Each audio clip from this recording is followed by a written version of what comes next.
Bonjour, je vous présente cet ouvrage. Jacques Bouveresse, le mythe de l'intériorité, expérience, signification et langage privé chez Wittgenstein.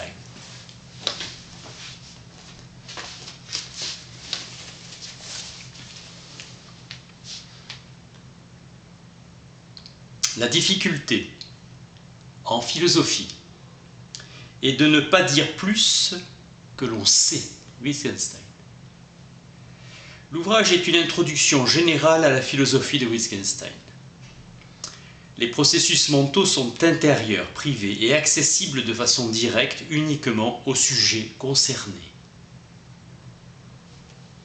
Sa critique du sujet philosophique est exempte d'illusions, idée d'une incertitude ou d'une ignorance globale et intrinsèque en ce qui concerne l'intériorité.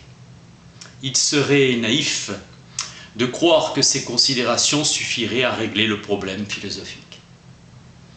Le contenu du vécu est l'objet privé, le sens datum, l'image interne. Un objet privé ne peut être désigné et décrit que par l'intermédiaire d'un langage publiquement compréhensible. Wittgenstein se lit pas à pas et entièrement, sans peine, sous peine de ne pas l'avoir lu du tout. Théoricien radical de la fin de la métaphysique occidentale, il est désintéressé du passé mais aussi de l'avenir de la philosophie. Il a été un des théoriciens et un des maîtres du non-savoir philosophique. Avec Husserl, il a insisté sur le caractère purement descriptif de la philosophie. La différence entre la nouvelle et l'ancienne philosophie n'est pas entre les mots et les choses, mais entre la supposition que l'on peut traiter toute chose du point de vue d'une subjectivité pure, isolée, et le postulat qu'on doit traiter toute chose du point de vue de la communication intersubjective, milieu originel et authentique de notre compréhension. Le philosophe utilise des mots, du langage usuel de façon absolument singulière, utilisation de savoir face à l'impossibilité de ne pas savoir. L'idée d'un œil mental, d'apperception, d'intuition, de vision des essences, langage privé dont Wittgenstein a tenté de réduire le concept à l'absurde. Sentir, penser, croire, douter n'ont de sens qu'en fonction du jeu de langage public que nous jouons avec eux. Dans quel langage communique-t-on à soi-même, se demande Wittgenstein. Il a l'obsession de la nature, de la vérité logique et de la nature des processus mentaux. Ce qui est évident est presque toujours ce qui est le plus difficile à remarquer et dont l'importance nous échappe. La philosophie est avant tout une technique d'analyse des concepts. Le langage privé est inaccessible à tout autre que son utilisateur unique. Wittgenstein a été le critique le plus talentueux et le plus original de la philosophie cartésienne. La méprise philosophique, par excellence, est quand on prédique de la chose, qui réside dans le mode de représentation. Wittgenstein estimait que la philosophie ne découvre ni s'explique à proprement parler jamais rien, et le comportement normal doit être la méfiance, le scepticisme plutôt que l'enthousiasme. Il y a un mythe de l'intériorité, une conception mythique du mode de fonctionnement du langage psychologique. La pensée est une espèce de langage. Une pensée est toujours une pensée de quelque chose. Nous ne pouvons pas penser sans penser à quelque chose. C'est seulement dans le langage que quelqu'un peut dire de lui-même qu'il a une idée, telle sensation, telle image. Le monde public de la physique est construit sur des similitudes et non sur des identités. Il y a deux catégories de propositions, celles qui sont soumises au verdict de l'expérience et les autres. Le jeu, voilà le profond mystère, Wittgenstein. Humeson présente le solipsisme comme la doctrine selon laquelle il n'y a pas d'autre sujet. Pour Lalande, dans son dictionnaire, le solipsisme est la doctrine qui consiste à soutenir que le moi individuel dont on a conscience est toute la réalité. Dans le Tractatus, Wittgenstein recouvre les concepts de pensée possible, pensée exprimable et proposition douée de sens avec pensée tout court. Cette encrier, cet encrier sur la table exprime que je suis assis sur la chaise.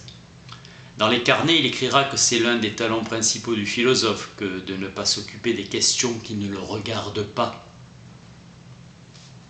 Frege insiste sur le fait qu'avoir une représentation et avoir une pensée sont deux choses extrêmement différentes. Wittgenstein, proche de Locke, entend par pensée un fait psychique doué de certaines propriétés picturales intrinsèques. Seul un signe propositionnel peut être doué ou dénué de sens, une proposition. Schopenhauer a en tête l'idée d'un moi transcendantal. Wittgenstein se demande si la liaison qui existe entre les mouvements expressifs du corps et les états d'âme, qui leur correspondent selon le principe du parallélisme psychologique, est simplement une liaison causale ou une liaison interne, logique au contraire. L'esprit des autres êtres est quelque chose que je construis dans mon esprit, ce qu'il appelle l'éternelle croyance, et l'homme a un esprit commun à l'ensemble du monde. Puisque la logique est antérieure à toute expérience, cela ne présuppose rien de plus que l'existence de quelque chose en général.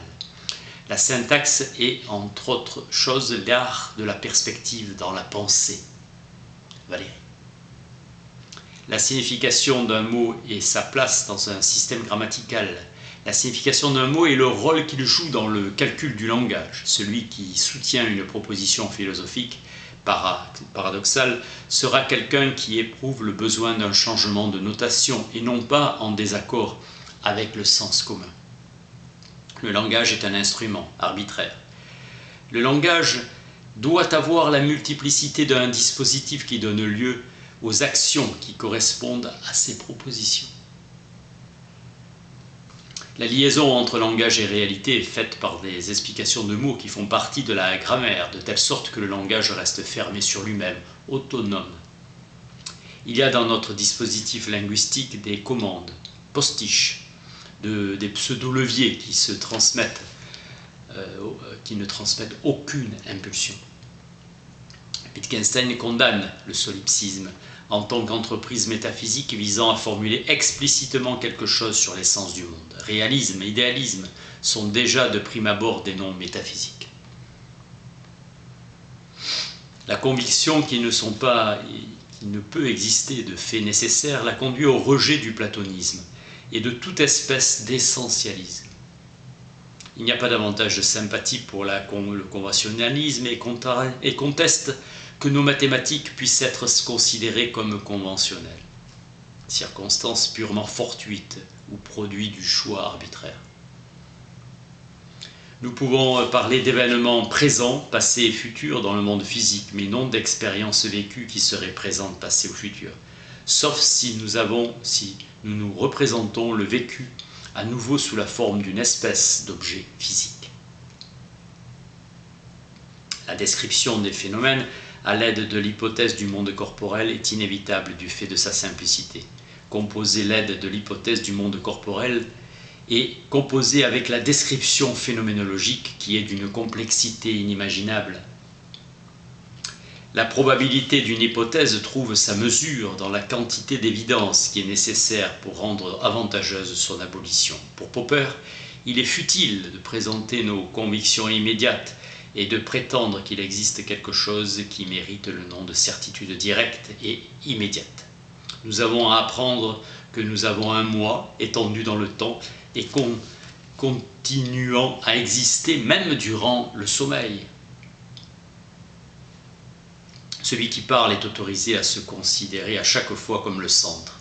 Le langage est ainsi organisé qu'il permet à chaque locuteur de s'approprier la langue entière en se désignant comme « je ». Benveniste. Idée que notre langage est en réalité une famille de jeux de langage, allant du plus simple au plus élaboré. Un langage pourrait parfaitement être constitué uniquement d'ordres ou de questions et d'expressions quelconques. Le langage privé ne peut pas être compris par qui que ce soit d'autre que son utilisateur. Seul ce qui est vu par moi est réellement vu. Distinction essentielle entre suivre les règles et croire suivre la règle. Wittgenstein insiste sur l'importance des expressions corporelles et comportementales caractéristiques des sensations. Descartes a dit et répété que pour sentir l'âme n'a pas besoin de contempler aucune image qui soit semblable aux choses qu'elle sent. McCulloch observe que dans la dioptrique, Descartes, suivant Kepler, que les propriétés optiques produisent une image du monde sur la rétine et allant au cerveau, transmettra l'image. Wittgenstein se distingue de Descartes, essentiellement par l'importance fondamentale qu'il accorde au langage et au lien qui existe entre l'activité proprement linguistique et les autres activités humaines. Wittgenstein refuse d'identifier le mental avec ce qui est donné immédiatement à une conscience individuelle privée. Le langage est un art social que nous acquérons tous sur la base d'une évidence qui est uniquement celle du comportement observable d'autres personnes. Slogan wittgensteinien et maxime persienne, ne cherchez pas la signification, cherchez l'usage. Selon Peirce, toute pensée s'effectue par l'intermédiaire de signes, et toute pensée est elle-même un signe dont l'interprétant est une autre pensée. Affinité relativement étroite entre la deuxième philosophie de Wittgenstein et le pragmatisme. Raison de contester l'affirmation de von Wright qu'il n'a pas d'ancêtre dans l'histoire de la pensée. Fan et Schiebels. Avec Rorty, suivre une règle et dans l'histoire de la pensée. Suivre une règle est la coprésence déterminée singulière de la nature et de l'artifice, l'arbitraire, la convention, l'institution, etc. L'utilisation du mot règle est imbriquée dans l'utilisation du mot même. La règle est la dernière instance à laquelle nous en appelons pour savoir comment nous devons procéder. Wittgenstein compare la position d'une proposition mathématique et celle d'une proposition comme « je m'appelle » Ludwig Wittgenstein, LW. On a imprimé officiellement le cachet de l'incontestabilité. Pour poser nos questions, nous devons pouvoir donner un sens à des mots comme vrai, faux, douteux, être sûr, ne pas être sûr. Wittgenstein se reproche par moments de philosopher de façon maladroite et à l'aveuglette, comme une vieille femme qui égare constamment quelque chose et doit à nouveau le chercher. Le doute présuppose la certitude. On fait tout un système de certitude, autre chose que la simple certitude psychologique que l'on a de douter. Il y a des doutes qui ne sont pas seulement déraisonnables, mais impossibles. Les données immédiates de la conscience et les vérités éternelles sont les cas les plus clairs de faits qui ne me sont pas extérieurs, que j'ai en moi et avec lesquels je suis en contact direct. Le doute présuppose un jeu de langage. Le doute est quelque chose qui s'apprend en même temps que la croyance. Les mathématiciens se querellent rarement et jamais très longtemps sur le résultat d'un calcul. Ignorez pas notre concept de la sûreté mathématique. Il y a participation à une même forme de vie entre un homme qui a raison et un autre qui se trompe. Moore présente « je sais » comme une déclaration aussi peu sujette au doute, le cas du mensonge mis à part, que j'ai mal. Je sais qu'il en est ainsi. Wittgenstein interprète d'une manière proche à Saint-Augustin pour les énoncés de la forme « je sais que ». Je crois est une expression, mais je sais ne l'est pas. Savoir sur le modèle de croire. Une erreur devient par le fait quelque chose d'interdit.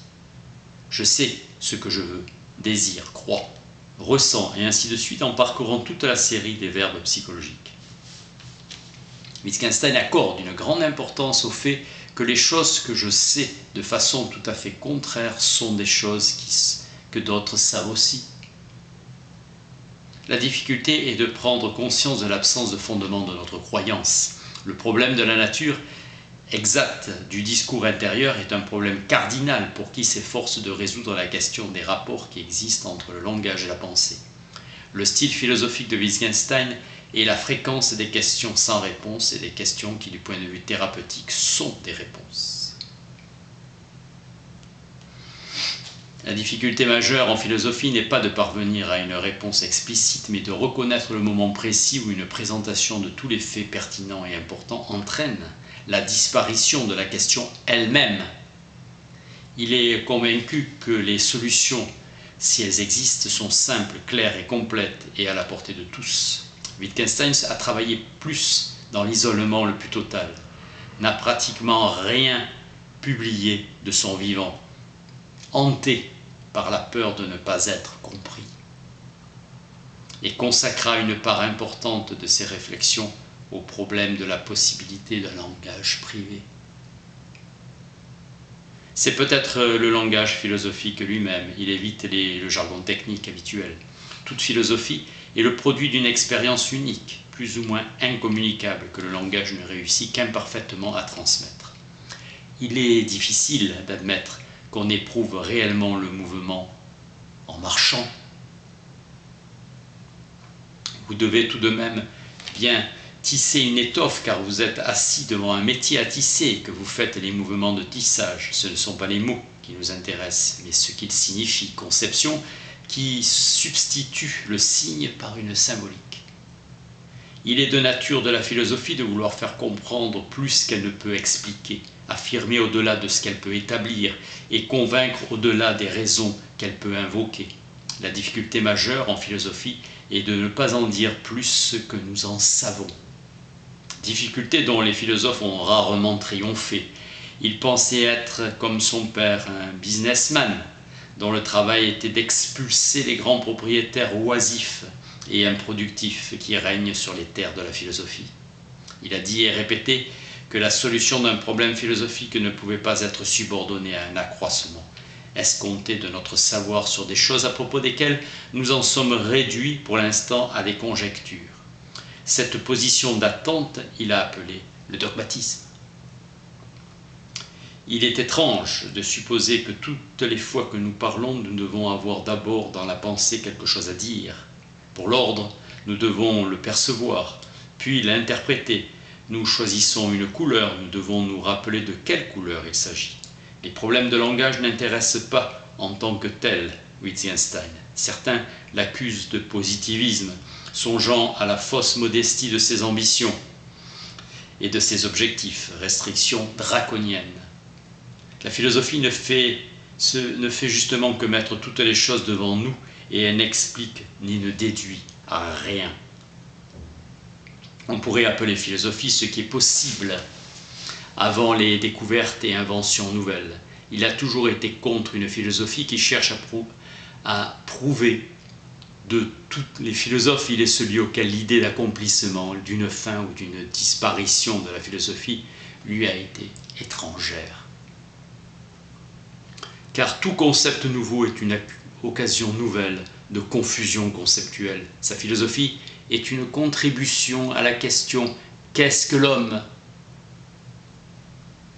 Il a écrit que si l'on voulait avancer des thèses en philosophie, il ne pourrait se produire de discussion car tout le monde serait d'accord.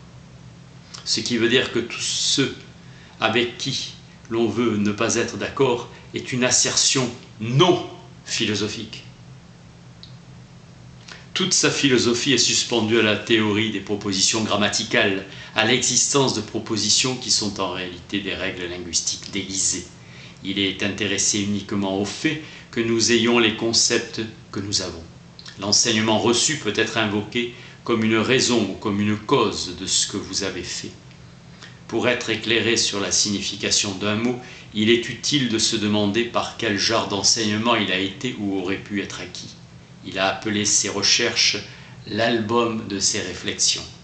Une sorte de kaléidoscope, ce vagabondage. Une œuvre monumentale en état d'inachèvement, constitutif, et laisse le philosophe sur sa faim et à ceux qui ont la volonté de penser par eux-mêmes.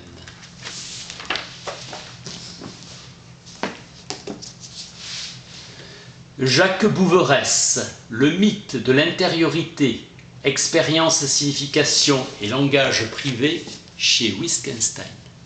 Merci.